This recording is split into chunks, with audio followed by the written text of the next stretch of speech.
பலத்தை குறைத்த தேவன் 300 பேரின் ரகசியம். எதிரிகள் எண்ணிக்கையில் லட்சங்களாய், ஆனால் இஸ்ரவேல் படை 32,000 மக்கள். தேவன் சொன்னார், இது அதிகம். நமக்கு குறை என்று தோன்றுவது தேவனுக்கு இன்னும் அதிகமாய் தோன்றுகிறது. தேவன் ஏன் எண்ணிக்கையை குறைத்தார்? தேவன் சொன்ன காரணம் இதுதான். இஸ்ரவேல் தன்னை பெருமைப்படுத்தாதபடிக்கு. தேவன் வெற்றியை மட்டும் கொடுக்கவில்லை, பெருமையில்லாத வெற்றியை கொடுக்கிறார். பயத்தால் திரும்பினவர்கள், பயந்தவர்கள் திரும்ப போகட்டும். 22,000 பேர் போனார்கள். பயம் ஒப்புக்கொள்ளப்படலாம், ஆனால் தலைமையை நடத்த முடியாது. நீர் குடித்த விதம் பார்த்தார் தேவன். 300 பேர்.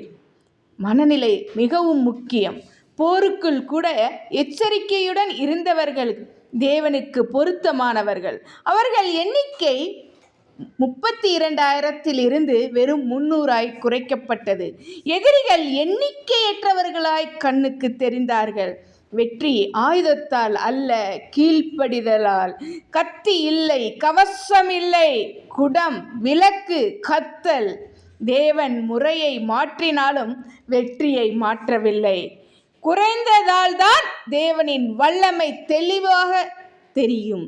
நீ குறைய வேண்டுமென்றால் தேவன் பெருகுவார். கர்த்தாவே, என் பெருமையை குறைத்து உமது மகிமையை என் வாழ்க்கையில் வெளிப்படுத்தும் என்று சொல்லி நாம் தேவனை நோக்கி வேண்டுவோமா? கர்த்தர் தாமே ஆசீர்வதிப்பாராக. ஆமென்.